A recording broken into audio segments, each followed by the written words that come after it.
And we are live. Greetings and salutations, brothers and sisters, witches and warlocks. Thought I'd do a quickie as we've got crazy beautiful weather today. It was storming yesterday and last night, stormed a little today, and then the sun broke through, and it's just beautiful outside right now. That is highly anomalous for Beijing. Everything looks alive and replenished. I got off early today, about an hour early, because one of my classes was taking a test that they told me, they said they told me about, but I didn't know anything about it that I recall. So I could have left even earlier. Wish I would have known. I would have, man. It's funny too, because I had prepared a little lesson on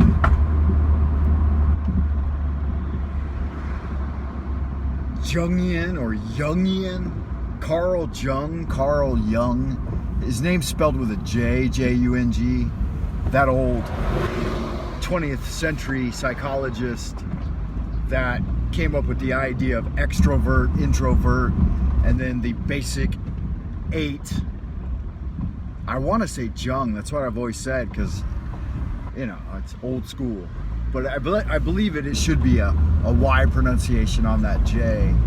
So I'll just go with that. So the basic archetypes, the Jungian archetypes, I first became familiar with Jung's work from Robert Anton Wilson. And he correlated Timothy Leary's 8 circuits of the brain with the 8 archetypes of Jungian psychology.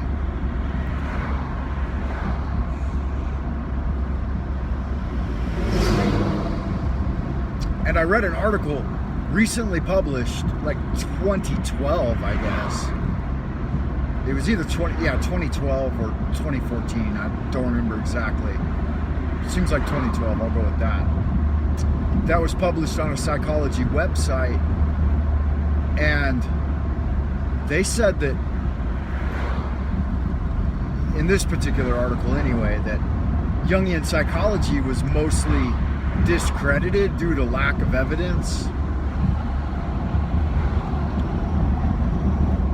And I thought, wow, I've been out of the university game for a long time.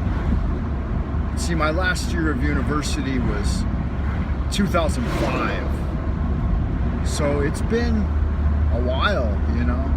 And I guess some things have probably changed. But that might just be one asshat's opinion too. He was quoting quite a few sources in the bibliography that were accredited scholars, and there was a new system of thinking called personality theory, and there have been quite a few things that have come up since I left school.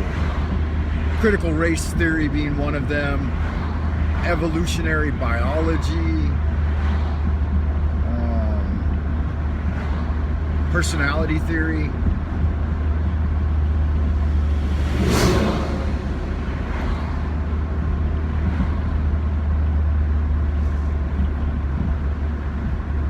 So it would require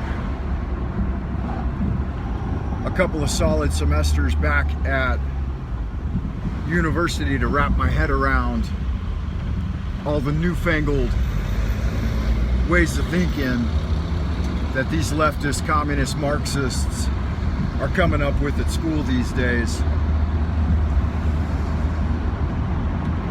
got an uncle. He was the head of anthropology at UCLA for a number of years. And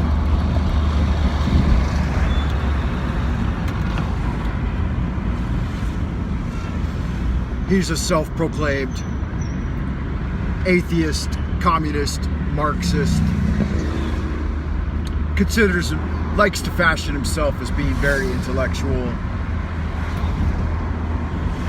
He's written a couple of books. I went back to visit him in 2019. I spent a couple weeks at his house, and he was easily the most intolerant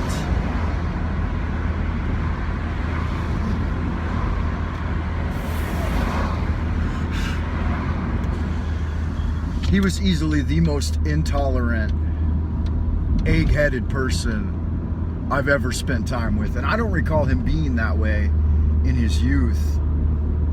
But it seems to me like quite a few of the leftists and folks that pride themselves on being atheists, they are the most intolerant, dogmatic people, so rigidly committed to their dogma of non-spiritual, no spirit. They're just some no spirit having motherfuckers. And I understand that there's two sides of the coin. There's the no spirit guys and then the have spirit guys.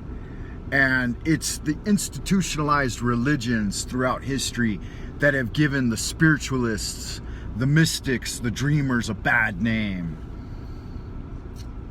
And let it be known, I firmly assert that in the near future, science on some means will be able to reach into the realm of spirit to lesser or greater degrees. And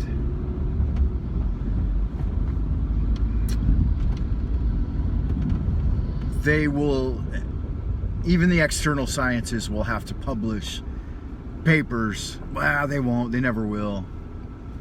The problem is that the truly achieved scientists write in a language of jargon that is beyond the reach of the layman. And the common sense of the layman,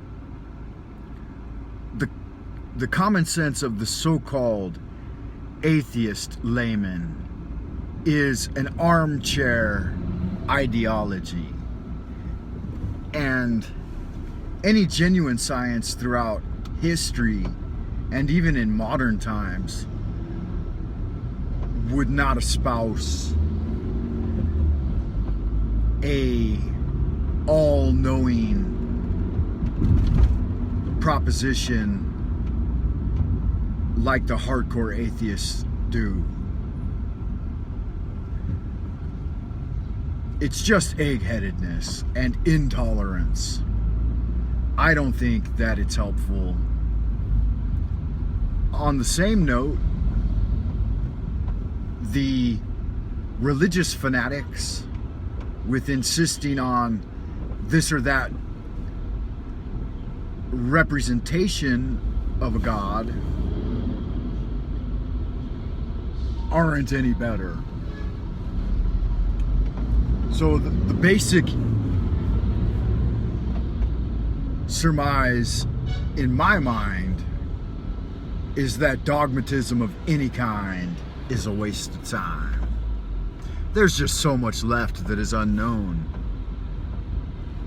As I was emerging from the school earlier, there was a rented bicycle that had been discarded and was blocking the path of the sidewalk. And I stopped to observe for a while, a little experiment in sociology. And I watched person after person inconvenienced by this bicycle's occupying the sidewalk. And not a single one of them was interested in removing the bicycle and putting it in a more convenient place because, you know, that's just the way of things over here. I've especially noticed it over here. And I've always grown up with a attitude or personality of it's nice to remove obstacles from the pathway. When you yourself are young and agile, you could just jump over the motherfucker anyway and be done with your day. But it's nice to get it out of the way because it frees up communication of the pathway for everyone. And for years, I would always go the extra. I consider myself to be an added value guy, and would always go the extra mile to, you know, kick rocks out of the pathway or move something out of the pathway if it's there. Just try to add value wherever you go. And there came a time where the mindset of the local people had permeated into my being, and I started ignoring those civil pleasantries of being an added value guy. And I'm like, why the fuck should I, right? Nobody else does. The mentality over here is one of me first and the gimme gimmes, right? So today I moved that bicycle out of the way, and it felt good. It felt good to follow the path of truth, irregardless of what everyone else is doing around you. And it was reaffirming that with all my faults, I'm still a damn good guy. And no matter how the algorithm treats me, I'm just gonna keep on keeping on. So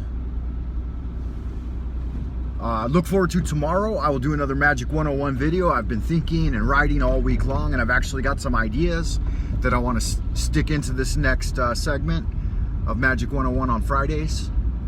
Yeah, and so until then, as above, so below, I will see you in the near future.